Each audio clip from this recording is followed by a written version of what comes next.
आज आपण फक्त एका किल्ल्याची गोष्ट नाही ऐकणार, तर मराठा साम्राज्याच्या इतिहासातील एका अशा मुख्य पात्राला भेटणार आहोत, ज्याने अक्षरशः इतिहास घडवला. ही कहाणी आहे रायगडची. एक अशी वास्तू जी केवळ दगडविटांची नव्हती, तर एका महान साम्राज्याचं धडधडतं हृदय होती. हिंदवी स्वराज्याची धडकण. फक्त विचार करा. हे फक्त एक विशेषण नाहीये, नाही का? ही तर रायगडाची खरी ओळख आहे. आणि हे एकच वाक्य या किल्ल्याची भव्यता आणि त्याचं मराठा साम्राज्यातील अढळ स्थान अगदी स्पष्ट करतं. तर प्रश्न हा आहे की रायगड इतका महत्वाचा बनला तरी कसा? यामागे होती छत्रपती शिवाजी महाराजांची एक जबरदस्त दूरदृष्टी, एक मास्टर प्लॅनच म्हणा ना. हा फक्त जिंकलेला एक किल्ला नव्हता, तर एका साम्राज्याच्या निर्मितीचा तो भक्कम पाया होता. रायगडच्या प्रवासातनं 2 तारखा खूप महत्वाच्या आहेत. पहिली म्हणजे 1656, जेव्हा महाराजांनी हा किल्ला जिंकला आणि त्याला एक नवीन रूप द्यायला सुरुवात केली. आणि मग आली ती ऐतिहासिक तारीख 1675, जेव्हा याच रायगडावर त्यांचा राज्याभिषेक झाला आणि तो बनला मराठा साम्राज्याची अधिकृत राजधानी. पण एक मिनिट, एवढे सगळे किल्ले होते, मग महाराजांनी राजधानीसाठी रायगडच का निवडला? हा प्रश्न जितका साधा वाटतो ना, तितकाच तो महत्वाचा आहे. कारण याच्या उत्तरातच महाराजांची खरी स्ट्रॅटेजी, त्यांची सामरिक बुद्धिमत्ता लपलेली आहे. रायगडची निवड म्हणजे खरं सांगायचं तर एक मास्टर स्ट्रोक होता. आणि ह्याचं सगळ्यात मोठं कारण होतं त्याचं लोकेशन. विचार करा, एकाच जागेवरून तुम्ही कोकण किनारपट्टी आणि दख्खनचं पठार या दोन्ही महत्त्वाच्या प्रदेशांवर नजर ठेवू शकता. म्हणजे हा फक्त एक किल्ला नव्हता, तर अख्ख्या साम्राज्यासाठी एक कमांड सेंटर होता. बरं, रायगडचं लोकेशन तर कळालं, पण आता पाहूया की त्याला अभेद्य का म्हणायचे. आणि यामागे फक्त निसर्ग नव्हता, तर त्यामागे होतं जबरदस्त इंजिनिअरिंग आणि लष्करी डावपेच. 400 मीटर, कल्पना करा. ही प्रचंड उंचीचं रायगडची पहिली डिफेन्स लाईन होती. म्हणजे शत्रूला विचार करायला पण वेळ मिळणार नाही.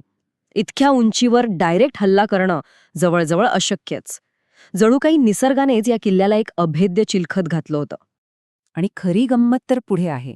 किल्ल्याची सुरक्षा ही एका लेयरची नव्हती, तर मल्टी लेयर्ड होती. म्हणजे कसं? तर बघा, पहिली गोष्ट, मुख्य दरवाजाकडे जाणारी वाट ती इतकी वळणावळणाची होती की शत्रूच्या तोफा तिथे काहीच काम करू शकत नव्हत्या. दुसरा मुद्दा, समजा कोणी शत्रूवर चढून आलाच, तर त्यांच्या स्वागतासाठी दगड आणि गरम तेलाची सोय होती. इतकंच नाही, तर आणीबाणीच्या वेळी निसटून जाण्यासाठी किंवा गुप्त संदेश पाठवण्यासाठी तब्बल 4 सिक्रेट दरवाजे होते. आणि हो, ते बुरुज, ते फक्त टेहळणीसाठी नव्हते, तर तिथून धुराच्या किंवा आगीच्या इशाऱ्याने दुसऱ्या किल्ल्यांपर्यंत मेसेज पोहोचवला जायचा. कमाल आहे ना?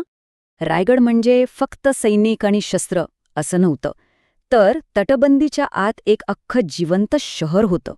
विचार करा, 600 मीटर लांब बाजारपेठ, लोकांची गर्दी, वर्दळ, सगळं कसं गजबजलेलं असेल.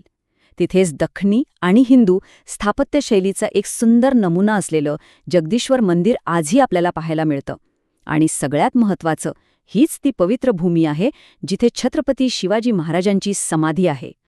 पण इतिहासाला नेहमीच एक वळण असतं. महाराजांनंतर रायगडने एक खूप कठीण काळ पाहिला. आता आपण किल्ल्याच्या पतनाची आणि मग मराठ्यांनी तो परत कसा मिळवला याची गोष्ट पाहणार आहोत. रायगड कसा पडला आणि कसा परत मिळवला, या दोन्ही गोष्टींमधून खूप काही शिकण्यासारखं आहे. बघा, 1689 मध्ये काय झालं? मराठ्यांमध्येच फूट पडली आणि ह्याच गोष्टीचा फायदा औरंगजेबाच्या सैन्याने घेतला. किल्ला हातातून गेला. पण मग 1730 मध्ये बाजीराव पेशव्यांनी डोकं वापरलं. त्यांनी डायरेक्ट हल्ला नाही केला, तर त्यांनी किल्ल्याला होणारा सगळा पुरवठा तोडला, आजूबाजूचा प्रदेश ताब्यात घेतला. आता मुघल सैन्याकडे किल्ला सोडून देण्याशिवाय पर्यायच नव्हता. म्हणजे बघा, जो किल्ला अंतर्गत मतभेदांमुळे गमावला होता, तोच एका जबरदस्त स्ट्रॅटेजीने परत मिळवला गेला. तर रायगडच्या या संपूर्ण कहाणीतून आपण काय शिकतो? नक्की काय आहे रायगडचा वारसा? चला, आता आपण यावरच थोडं बोलूया. शेवटी काय, तर रायगड म्हणजे फक्त दगड आणि विटांची एक वास्तू नाही, तो तर महाराजांच्या अविश्वसनीय दूरदृष्टीचा एक जिवंत पुरावा आहे. तो मराठ्यांच्या कधीही हार न मानण्याच्या जिद्दीचं प्रतीक आहे. आणि सगळ्यात महत्त्वाचं म्हणजे रायगड हे एका सार्वभौम राज्याच्या, एका स्वतंत्र विचाराच्या हृदयाचं प्रतीक आहे. आणि जाता जाता एक विचार नक्की करा. एका किल्ल्याची ही गोष्ट आपल्याला एका अख्ख्या साम्राज्याच्या उदय आणि अस्ताबद्दल काय सांगून जाते. कारण रायगडची कहाणी हीच तर मराठा साम्राज्याची कहाणी आहे. एका विजनमुळे झालेला उदय, अंतर्गत मतभेदांमुळे आलेली आव्हानं आणि मग पुन्हा एकदा नव्या स्ट्रॅटेजीने मिळवलेलं यश. एक किल्ला कसा अख्ख्या साम्राज्याचा आरसा बनू शकतो हेच रायगड आपल्याला दाखवून देतो.